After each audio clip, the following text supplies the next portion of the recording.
Assalamualaikum warahmatullahi wabarakatuh. Sedulurku, sahabatku sekalian.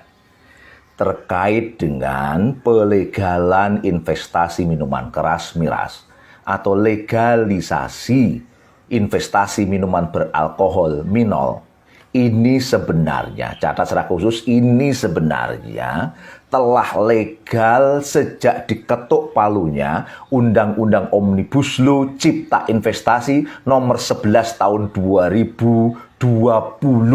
Silahkan Anda buka di paragraf 2.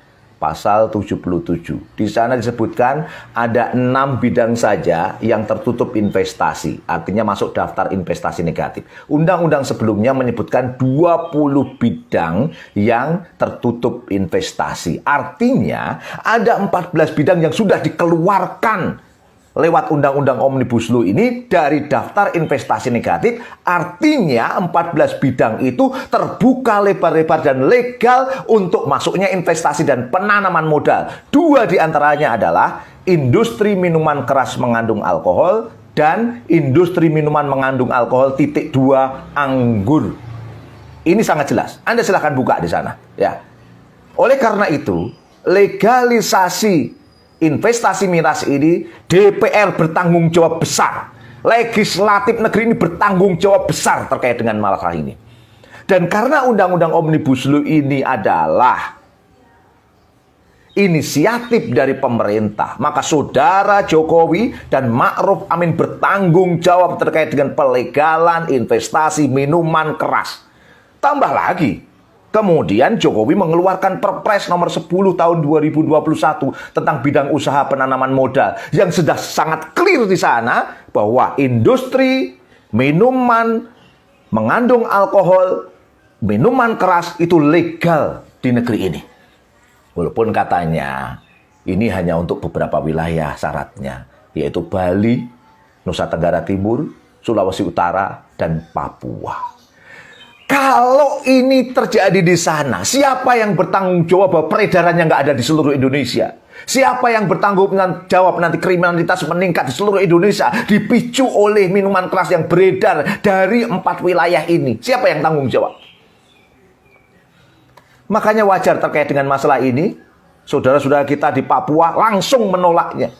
Karena mereka sadar bahwa selama ini kriminalitas di Papua itu sangat besar dan terus meningkat dari tahun ke tahun dipicu oleh minuman keras miras. Maka wajar kalau kemudian Gubernur Papua beberapa tahun yang lalu, yaitu Lukas NMB, mengeluarkan Perda nomor 15 tahun 2013 tentang pelarangan peredaran miras di Bumi Cendrawasih. Tokoh agama, tokoh gereja pun mengharamkan miras ini.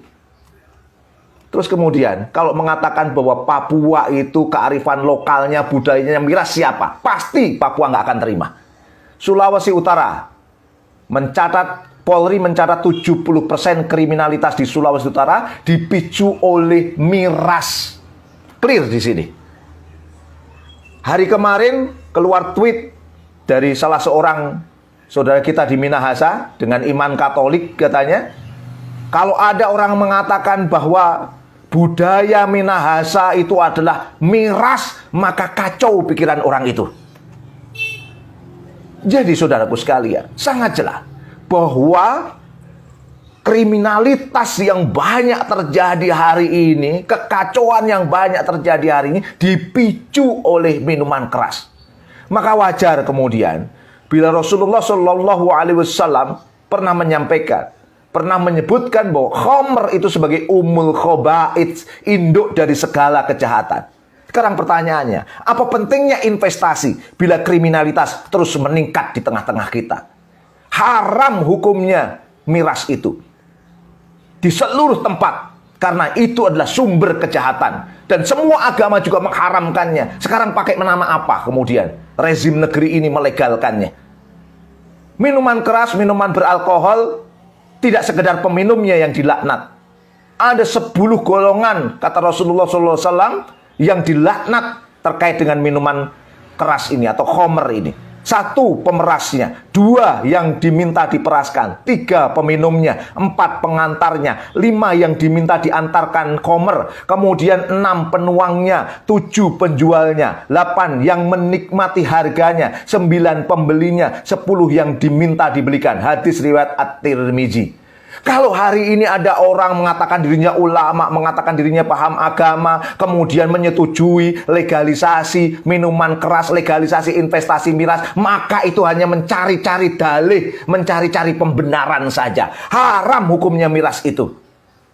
Dan kalau terjadi kriminalitas semakin meningkat gara-gara hal ini, maka DPR tanggung jawab, maka Jokowi Ma'ruf Amin tanggung jawab terhadap hal ini. Oleh karena itu saudaraku sekalian, hari ini saya dorong pada kita semua, tolak Undang-Undang Omnibus Law, kejar DPR agar membatalkan itu. Terus kemudian kejar Jokowi Ma'ruf Amin agar membatalkan Perpres nomor 10 tahun 2021 agar miras tidak ada di tengah-tengah kita dan akhirnya negeri ini menjadi baik.